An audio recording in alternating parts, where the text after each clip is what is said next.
नमस्कार दोस्तों। साल 1854 में जब इंडिया ब्रिटिश कॉलोनियल रूल के अंडर था, तब के गवर्नर जनरल लॉर्ड डलहौजी ने एक 15 साल के बच्चे को पंजाब से इंग्लैंड भेजा। लॉर्ड डलहौजी का मानना था कि इस बच्चे की माँ एक थ्रेट है और उनका कैरेक्टर अच्छा नहीं है, इसलिए इसे माँ से जुदा करना बहुत जरूरी है।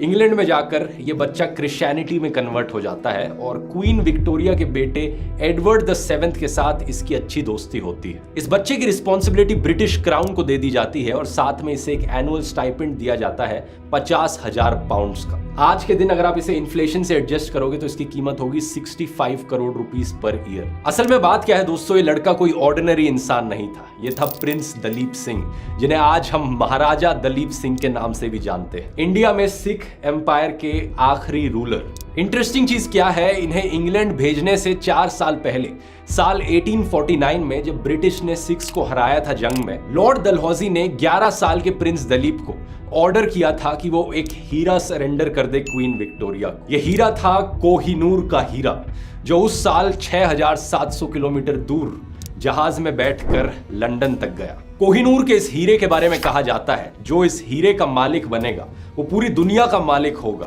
लेकिन सारी दुनिया के दुर्भाग्य भी उसी के हाथ लगेंगे। एक तरीके का सुपरस्टिशन है जिसे द कर्स ऑफ कोहिनूर भी कहा जाता है। क्योंकि बात क्या है दोस्तों, इतिहास में जिस जिस आदमी के हाथ ये कोहिनूर लगा है, उनकी जिंदगियां खून खराबे, वायलेंस और धोखे से भरी हुई रही। ये डायमंड दुनिया के इतिहास में सबसे इनफेमस डायमंड रहा है। आज के इस वीडियो में आइए जानते हैं दोस्तों ये दिलचस्प कहानी कोहिनूर की। कोहिनूर हीरा इस समय टावर ऑफ लंदन के जेवेल हाउस में कई सालों से रखा हुआ है, लेकिन इसकी ब्रिटेन से वापसी की मांग समय समय पर उठती रही है। कोहिनूर हीरा जो अंग्रेजों की गुलामी के दिनों में भारत से ब्रिटेन पहुंच गया और महारानी के राज मुकुट की शान बन गया। I saw the Kohinoor. First eyewitness description of it. I saw the Kohinoor. It was attached to the head of a peacock on top of the peacock throne. काफी सारी थ्योरीज हैं इसको लेकर दोस्तों कि कोहिनूर का ओरिजिन कहां हुआ था, पहली बार कहां ये पाया गया था।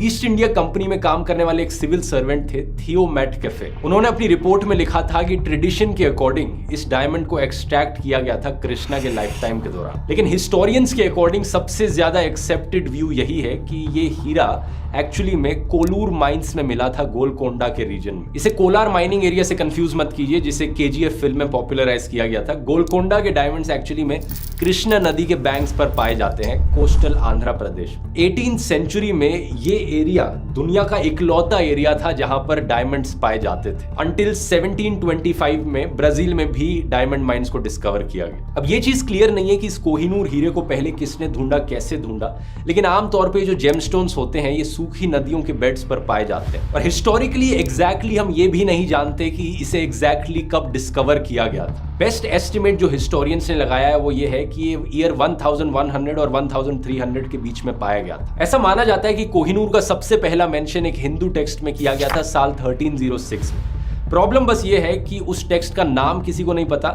और ना तो कोई ये जानता है कि वो किसने लिखा था। पहला रिटन रिकॉर्ड जब कोहिनूर का मेंशन किया गया है वो है 1526 में। पहले मुगल बादशाह जहीरुद्दीन बाबर जब इंडिया आए थे साल 1526 में, तो उन्होंने अपने बाबर नामा में ये लिखा था कि एक ऐसा हीरा है जिसकी कीमत आधे दुनिया का डेली एक्सपेंस है। ऐसा माना जाता है कि इन्होंने एक कोहिनूर हीरा एज अ प्राइज जीता जब इन्होंने एक जंग जीती। तो दूसरी बार कोहिनूर का मेंशन किया जाता है शाहजहां के द्वारा साल 1628 में, जब वो अपने फेमस पीकॉक थ्रोन को कमीशन करते हैं। इस थ्रोन को बनने में 7 साल लगे थे और ये ताजमहल से 4 गुना ज्यादा कॉस्टली था। इस थ्रोन को बनाने में काफी प्रेशियस स्टोन्स और जेम्स का इस्तेमाल किया जाता है, लेकिन सबसे ज्यादा कीमती जो जेम्स थे उनमें से एक था कोहिनूर डायमंड और दूसरा था रेड कलर्ड टिमूर रूबी। एक इंटरेस्टिंग फैक्ट यहाँ पर, मुगलों के लिए कोहिनूर एक्चुअली में सबसे कीमती पत्थर नहीं था।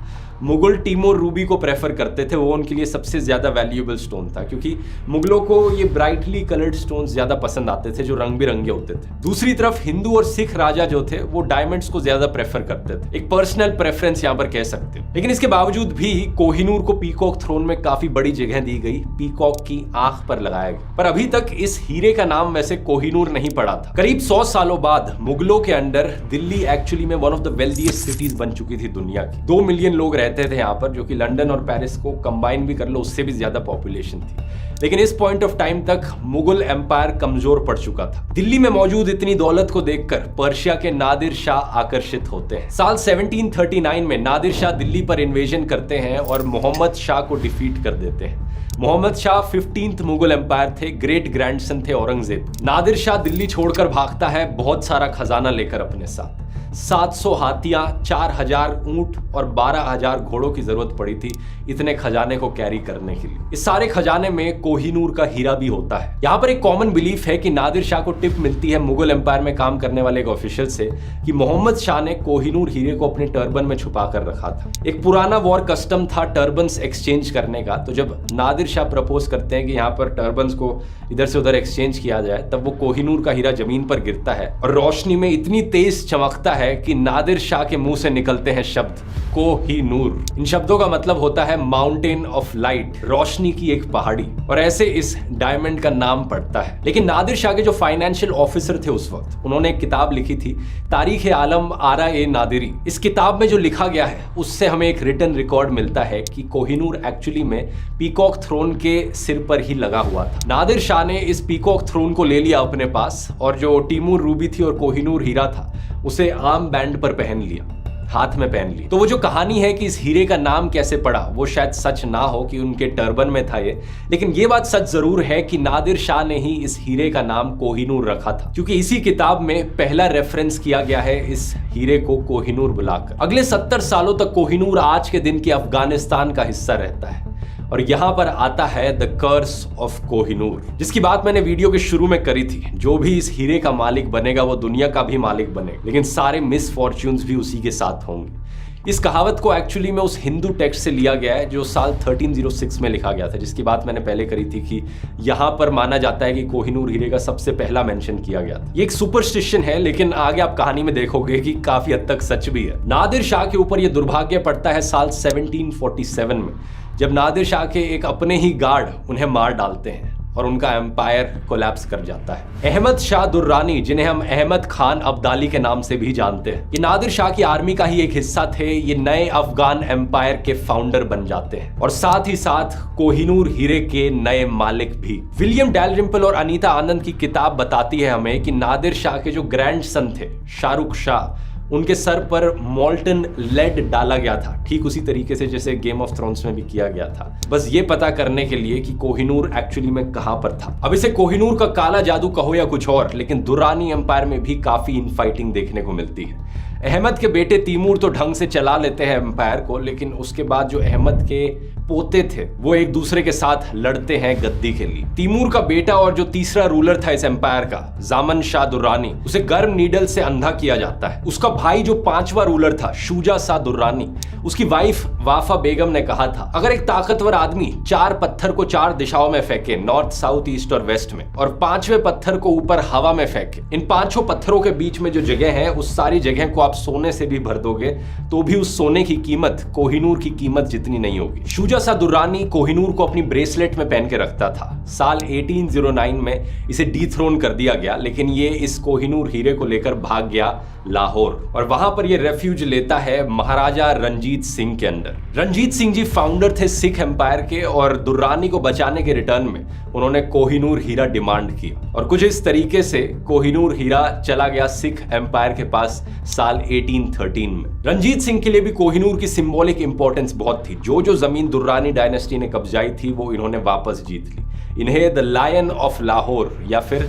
शेर पंजाब नाम से भी जाना जाता था और ये कोहिनूर को अपनी बाइसेप पर लेकर घूमते थे, बाइसेप के अराउंड बांधकर। कुछ सालों बाद ईस्ट इंडिया कंपनी की पकड़ मजबूत होती जा रही थी इंडिया पर। जब ब्रिटिश को पता चला रणजीत सिंह जी के देहांत के बारे में साल 1839 में, उन्हें यह भी पता चला कि उनका प्लान था कि ये इस हीरे को कुछ हिंदू प्रीस्ट्स को दे देंगे। उस वक्त के जो ब्रिटिश अखबार थे वो बहुत गुस्सा हो गए इस चीज को देखकर। एक अखबार ने उस वक्त लिखा था the richest, the most costly gem in the known world has been committed to the trust of a profane, idolatrous and mercenary priesthood. British हुकूमत ने ईस्ट इंडिया कंपनी को कहा कि इस कोहिनूर हीरे पर नजर रखें, ट्रैक करते रहें कि ये कहां से कहां जा रहा है और कब इसे अपने हाथ लिया जा सकता है। ब्रिटिश को करीब एक दशक इंतजार करना पड़ा। जब रंजीत सिंह का देहांत हुआ था 1839 में, उसके बाद पंजाबी थ्रोन एक्चुअली में 4 अलग अलग रूलर्स के ओवर पास ऑन किया गया 4 सालों में। 1843 तक आते आते सिर्फ 2 लोग बचे थे, एक रंजीत सिंह की वाइफ रानी जिंदन और दूसरा एक 5 साल का छोटा बच्चा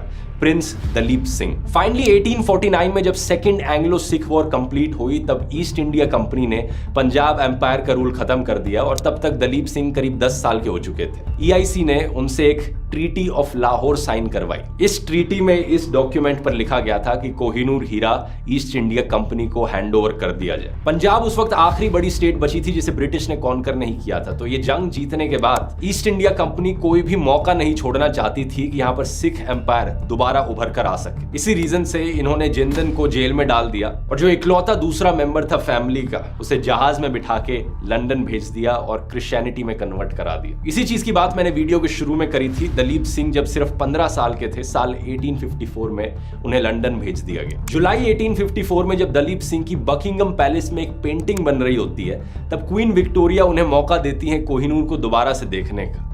वो इसे हाथ में पकड़ते हैं और कहा जाता है कि इनके मुंह से जो शब्द निकले थे वो ये थे, "It is to me, ma'am, the greatest pleasure to have the opportunity as a loyal subject of myself tendering to my sovereign, the Kohinoor."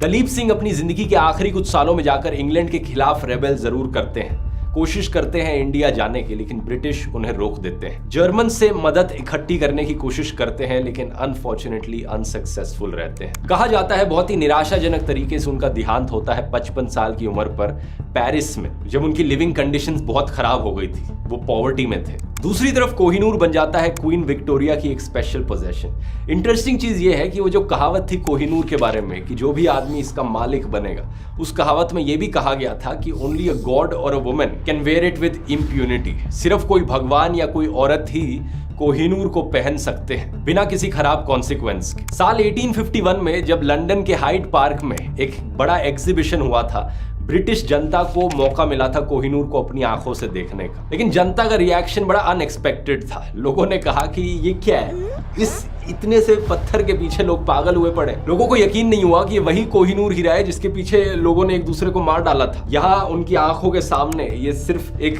Glass का पीस जैसा लग रहा है, ऐसा लग रहा है सिर्फ कोई आम कांच का टुकड़ा हो। ये चीज द टाइम्स अखबार ने लिखी थी जून 1851 में। जनता के इस डिसअपॉइंटिंग रिएक्शन को देखकर क्वीन विक्टोरिया के जो हस्बैंड थे प्रिंस एल्बर्ट, वो कोहिनूर की दोबारा से रीकटिंग और पॉलिशिंग करवाते हैं साल 1852 में, ताकि कोहिनूर से लाइट और अच्छे तरीके से रिफ्रैक्ट हो और चमकने लगे। ये चाह रहे थे कि लोग इसे देखकर और ज्यादा आकर्षित हों इससे, लेकिन इस प्रोसेस की वजह से कोहिनूर ने अपना 40% वजन लूज कर दिया। 186 कैरेट्स का था ये पहले, और दोबारा से पॉलिश करवाने के बाद, कटिंग करवाने के बाद ये सिर्फ 105.6 कैरेट्स का रह गया। आज के दिन कोहिनूर हीरे के जो डायमेंशंस हैं वो है 3.6 सेंटीमीटर्स बाय 3.2 बाय 1.3 सेंटीमीटर्स। तो मतलब एक मुर्गी का अंडा जितना बड़ा होता है उतना ही बड़ा कोहिनूर है। अपनी कहानी में आगे बढ़ते हुए, जब ब्रिटिश के हाथ कोहिनूर लगा तो इन्हें भी बड़ा डर था द कर्स ऑफ कोहिनूर से। तो आने वाले टाइम में जितनी भी ब्रिटिश रॉयल फैमिलीज थी, उन्होंने डिसाइड किया कि ये कोहिनूर का मालिक हम किसी आदमी को नहीं बनाएंगे, हमारे जो भी राजा महाराजा होंगे उनकी पत्नी को हम मालिक बनाएंगे कोहिनूर का। तो इसी तरह से आने वाले सालों में जब जब ब्रिटिश थ्रोन को पास ऑन किया जाता, कोहिनूर हमेशा राजा महाराजा की पत्नी के पास जाता। इवेंचुअली ये क्राउन जूल्स का एक पार्ट बन गया। पहले क्वीन अलेक्जेंड्रा के क्राउन में गया ये, उसके बाद क्वीन मैरी के क्राउन में गया, और फाइनली फिर साल 1937 में ये उस क्राउन में गया जिसे आज के दिन जो क्वीन है इंग्लैंड की, उनकी मदर ने पहना था। क्वीन की मदर का फ्यूनरल हुआ साल 2002 में, और तब आखिरी बार पब्लिकली हमें ये क्राउन देखने को मिला। आज के दिन ये क्राउन और ये कोहिनूर दोनों आपको मिलेंगे टावर ऑफ लंदन के अंदर, जो वाटरलू बैरिक्स है उसके अंदर एक जूल हाउस है, वहां पर इन्हें रखा गया है। तो देखा जाए पिछले 800 सालों में ब्रिटिश मोनार्की सबसे लंबे समय के लिए कोहिनूर की मालिक रही है। 173 ईयर्स इनके पास रहा कोहिनूर। वैसे कोहिनूर की कहानी अगर आप और भी डिटेल में जानना चाहते हैं तो कुकू एफएम पर ये वाली ऑडियो बुक मैं आपको रेकमेंड करूंगा, जरूर जाकर सुनिए। कुकू एफएम को नहीं जानते, एक बढ़िया ऑडियो लर्निंग का प्लेटफॉर्म है जहां पर ढेर सारी ऐसी नॉलेजेबल ऑडियो बुक्स आपको सुनने को मिलेंगी। आमतौर पर इसकी कॉस्ट होती है 399 रुपीज पर ईयर, लेकिन अगर आप कूपन कोड ध्रुव50 इस्तेमाल करेंगे आपको 50% ऑफ मिलेगा, यानी आपके लिए साल भर की कॉस्ट इनकी पूरी लाइब्रेरी को एक्सेस करने के लिए पड़ेगी सिर्फ 199 रुपीज। लिंक नीचे डिस्क्रिप्शन में मिल जाएगा, जाकर चेकआउट कर सकते हैं। सकते हैं। अब टॉपिक पर वापस आते हैं। आज के दिन बहुत से इंडियंस कोहिनूर को लेकर इमोशनल फील करते हैं। शशि थरूर की ये 2015 वाली ऑक्सफोर्ड यूनियन स्पीच काफी फेमस हुई थी। India's share of the world economy when Britain arrived on its shores was 23%. By the time the British left, it was down to below 4%. India was already Britain's biggest cash cow, the world's biggest purchaser of British goods and exports. प्रधानमंत्री मोदी ने भी काफी press किया था इनकी arguments को। इन्होंने बताया कि इंडिया ने कितनी इकोनॉमिक प्रोस्पेरिटी और पोटेंशियल लूज करी ब्रिटिश कॉलोनियलिज्म के हाथों, और कोहिनूर इसी ब्रिटिश कॉलोनियलिज्म का एक सिंबल है। सवाल ये उठता है कि क्या कोहिनूर हीरे को ब्रिटिश ने इंडिया से चुराया है या फिर ये एक तोहफा था जो डील कंप्लीट करने के लिए वैसे भी देना ही था। शशि थरूर की 2015 वाली स्पीच के एक साल बाद 2016 में सुप्रीम कोर्ट में एक पेटिशन फाइल करी गई थी एक एनजीओ के द्वारा। उस पेटिशन ने कहा कि सरकार को इस कोहिनूर हीरे को वापस लाना चाहिए, डिमांड करनी चाहिए इंडियन गवर्नमेंट को ब्रिटिश गवर्नमेंट से कि ये हीरा वापस करे। लेकिन रंजीत कुमार जो सरकार को रिप्रेजेंट कर रहे थे कोर्ट में, उन्होंने कहा कि ये हीरा एक्चुअली में लाहौर ट्रीटी का एक हिस्सा था, इसे ना तो चुराया गया है ना ही जबरदस्ती लिया गया है, और वापस लेने की इसे कोशिश करना बेकार है। बाद में आर्कियोलॉजिकल सर्वे ऑफ इंडिया ने सरकार की तरफ से कहा कि हम पूरी कोशिश करेंगे कोहिनूर को वापस लाने की फ्रेंडली तरीकों से। ये कहा गया कि मिस्टर कुमार ने जो कहा था वो एक्चुअली में सरकार के व्यूज को रिप्रेजेंट नहीं करता। लेकिन लीगली देखा जाए तो कोई ग्राउंड्स यहां पर मौजूद नहीं है कोहिनूर को वापस लाने के इंडिया में। इकलौता लीगल रूट यहां पर जो मौजूद है वो है 1970 का UNESCO convention on the means of prohibiting and preventing the illicit import, export and transfer of ownership of cultural property. जो कल्चरल हेरिटेज एक देश का किसी दूसरे देश में गया है इलीगली, गलत तरीकों से। लेकिन इस कन्वेंशन के साथ दो प्रॉब्लम्स हैं। पहली प्रॉब्लम तो यह है कि इसे रेट्रोस्पेक्टिवली अप्लाई नहीं किया जा सकता। साल 1970 के पहले जो हुआ है उसे वापस देना जरूरी नहीं है। दूसरी चीज है कि कल्चरल हेरिटेज क्या है। इसे आर्टिकल 1 में डिफाइन किया गया है कन्वेंशन के as the property which on religious और secular grounds specifically designated by each state as been of importance for archaeology, prehistory, history, literature, art और साइंस। दूसरी प्रॉब्लम, इस कल्चरल हेरिटेज को अगर वापस किया भी जाए तो किस देश को किया जाए। सिचुएशन काफी कॉम्प्लिकेटेड हो जाती है क्योंकि जो भी बॉर्डर्स आज के दिन ड्रॉ हुए हैं कंट्रीज के, ये काफी रीसेंट है। इससे पहले जो किंगडम्स एग्जिस्ट करते थे राजा महाराजाओं के टाइम में, वो बॉर्डर्स हमेशा रीड्रॉ होते रहते थे। आज की डेट में जो सॉवरेन टेरिटरीज हैं इंडिया, अफगानिस्तान या पाकिस्तान की, वो अपने इंडिपेंडेंस के बाद ही एग्जिस्ट करी हैं। इससे पहले किंगडम्स हुआ करते थे। तो टेक्निकली देखा जाए तो कोहिनूर हीरे को इंडिया या पाकिस्तान या अफगानिस्तान की सॉवरेन टेरिटरी से नहीं लिया गया, क्योंकि वो टेरिटरीज तो एक स्पेसिफिक डेट के बाद ही बनी है, उससे पहले उन्हें किंगडम से लिया गया है। तो सवाल ये भी उठता है यहाँ पर कि कोहिनूर को अगर वापस लाया जाए तो किधर लाया जाए। अफगानिस्तान में तालिबान के स्पोक्स पर्सन ने साल 2000 में कहा था कि वो कोहिनूर को वापस चाहते हैं अपने देश में। साल 2016 में पाकिस्तान में लाहौर हाई कोर्ट में भी पिटीशन फाइल करी गई थी कि ब्रिटिश ने इस हीरे को चुराया है आज के दिन के पाकिस्तान से, क्योंकि सिख एम्पायर की जो कैपिटल थी वो लाहौर में थी। एंथ्रोपोलॉजिस्ट रिचर्ड करिन का कहना है कि लॉजिकली देखा जाए तो ये कोहिनूर हीरा कई देशों को वापस दिया जा सकता है। अफगानिस्तान, पाकिस्तान, इंडिया और इवन ईरान भी राइटफुली क्लेम कर सकता है इस हीरे की ओनरशिप, क्योंकि उस जमाने में एक दूसरे से लूटना बड़ी आम चीज हुआ करती थी। लेकिन उस जमाने में इनमें से कोई भी देश एग्जिस्ट नहीं करता था, हालांकि जियोग्राफिकली इनके रीजन्स एग्जिस्ट करते थे।